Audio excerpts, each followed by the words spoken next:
है तो जो सदगुरु शब्द ज्ञान देते हैं, नाम दीक्षा क्या है देते हैं, शब्द ज्ञान वो गुरु? शब्द ज्ञान तो मैं सार्वजनिक नहीं कर सकता, लेकिन इतना कहूँगा कि नाम रूपी नाव पर सवार होकर भी हम परमात्मा के घर में प्रवेश कर सकते हैं, एकाग्रता को प्राप्त सकते हैं। अगर नहीं कुछ कर सकते हैं तो हम सोहम का जाप कर सकते हैं कि एको सोहम सत नाम जी, एको सोहम सत, क्योंकि एक ही है जो सोहम है वही सतनाम है। कि सोहम का अर्थ है सो अक्षर तो ब्रह्म है, हम अक्षर है जीव, कह रविदास सोहम जपो ही तो महाराज भी। तो सोहम का जाप करो, निश्चित रूप से परमात्मा की प्राप्ति होगी और एकाग्रता बढ़ेगी।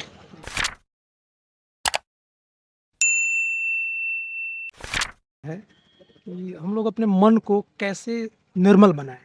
मन को निर्मल करने के लिए आपको सहज समाधि करनी है, अर्थात ध्यान की अवस्था में जाना है। कैसे ध्यान और लगाना है? ध्यान करने से पहले क्या हमें योग करना है, थोड़ा सा योग करो, फिर थोड़ा सा प्राणायाम करो, अपनी सांसों की गति को ठीक करो, और फिर एक विषय पर, एक केंद्र पर आप जो है स्थापित होने का जैसे किस पर प्रयास ध्यान करो। लगाया जाए? जैसे ध्यान लगाने का अर्थ है कि अपने सांसों की गति पर भी ध्यान लगा जी, सकते जी। हो। जो हमारी सांसें आ रही हैं, जा आ रही रही हैं, हैं, उसको देखा जाए। उस पर भी उसको भी सुन सकते हो, उस पर केंद्रित हो सकते हो।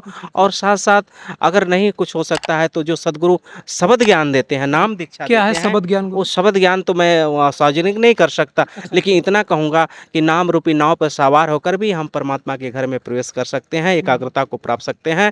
अगर नहीं कुछ कर सकते हैं तो हम सोहम का जाप कर सकते हैं कि एको सोहम सत नाम जी, एको सोहम सत, क्योंकि एक ही है जो सोहम है वही सतनाम है। कि सोहम का अर्थ है सो अक्षर तो ब्रह्म है, हम अक्षर है जीव, कह रविदास सोहम जपो ही तो महाराज भी। तो सोहम का जाप करो, निश्चित रूप से परमात्मा की प्राप्ति होगी और एकाग्रता बढ़ेगी। तो एकाग्रता जब तक नहीं मिलेगी तब तक समाधि नहीं बैठ सकती। नहीं, बिना एकाग्रता का कैसे समाधि? समाधि का तो अर्थ ही है समाधिस्थ हो जाना, निर्विचार हो जाना, इस संसार से कुछ क्षण के लिए दूर हो जाना।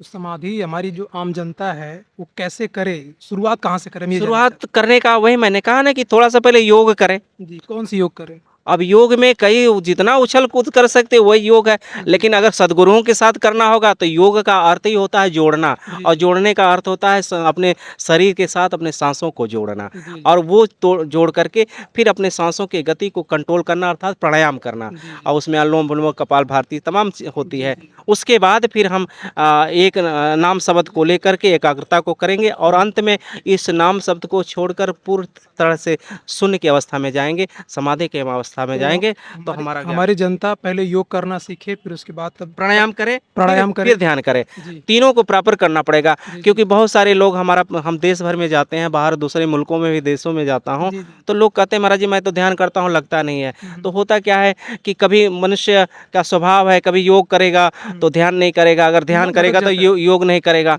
तो तीनों को, क्योंकि योग जो है प्रारंभिक अवस्था है, जी। सेकेंडरी अवस्था है प्राणायाम, और तीसरी अवस्था है ध्यान। तो ये तीनों को प्रॉपर एक साथ करना पड़ेगा। ठीक है, बहुत बहुत धन्यवाद गुरुजी हमारे जिले में आपके आने का। अच्छा। गुरुजी, हमारे ज़िले आजमगढ़ में आपका स्वागत है, और हमारे चैनल की तरफ से व हमारे क्षेत्रीय लोगों की तरफ से आपका स्वागत है। आप यहाँ आए हैं, हमारे बड़े भाई भाजपा के वरिष्ठ नेता तीजाराम जी द्वारा गुरु रविदास जी पे प्रवचन का विशाल आयोजन किया गया है, जो काफ़ी दिनों से तैयारी चल रही है। क्षेत्र की जनता भी काफ़ी उत्सुक थी, और तमाम लोग आप पे आशावान हैं कि गुरुजी आएंगे, यहाँ के लोगों के लिए विशेष संदेश देंगे और हमको हमारा मार्गदर्शन करेंगे। इस पे आप क्या विचार दे रहे हैं? विचार यही है कि देखो, गुरु रविदास जी महाराज की मूल परंपरा का मैं सन्यासी हूँ, और गुरु जी महाराज जी यही कहते हैं कि सत्संगत मिल रही है माधव जैसे मधुक मखीरा, कि सत्संग से ऐसे जुड़ जाओ, सत्य के रास्ते पर ऐसे चलो, संतों का सानिध्य ऐसे करो जैसे मधुमक्खियाँ छत्ते से करके रखी हैं, क्योंकि उस छत्ते में शहद है, रस है, मिठास है। उसी तरह से जीवन का जो आनंद है, जो मस्ती है, वो है सत्संग है। तो इसी सत्संग के माध्यम से गुरु रविदास जी महाराज का कथा हम सब करते हैं, और संदेश यही देते हैं कि गुरु रविदास जी महाराज ने दो बातें हम सबको मूल रूप से बताया है।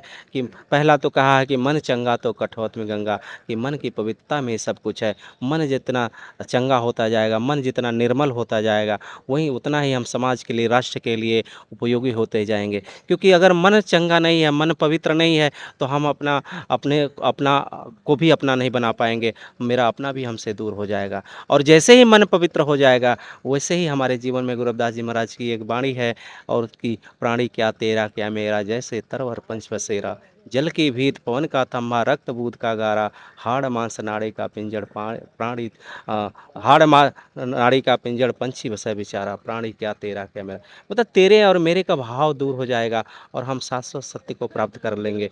और जब शाश्वत सत्य को प्राप्त कर लेंगे तो इस संसार को देखने का नज़रिया बदल जाएगा, सबके प्रति, पूरे मानवता के प्रति प्रेम जागेगा। क्योंकि इस जो संत की जो परंपरा है वो सबके लिए, पूरे मनुष्य जाति के लिए है। उन्होंने जो निराकार ब्रह्म की उपासना का जो संदेश दिया है कि परमात्मा हर कण हर क्षण में है, जैसे भी आप चाहोगे सहज समाधि करूं हर सेवा।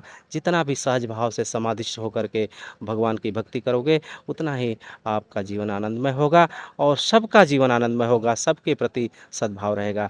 यही संदेश के साथ हम सब जो है एक धर्म के माध्यम से समाज में सामाजिक समझता का भी भाव हो, सब अपने आप में सब जो है एक दूसरे को अपना समझें और गले लगाएं। यही संदेश के साथ हम सब गुरु रविदास जी महाराज का कथा करते हैं। गुरु जी पुनः एक बार हम मीडिया बंधु आपका अपने मीडिया की तरफ से व क्षेत्रवासी व नेताजी के कमेटी व सारे क्षेत्रीय जनता की तरफ से आपको आपका आभार व्यक्त करते हैं, आपको प्रणाम। आप सबको भी ढेर सारी शुभकामनाएं।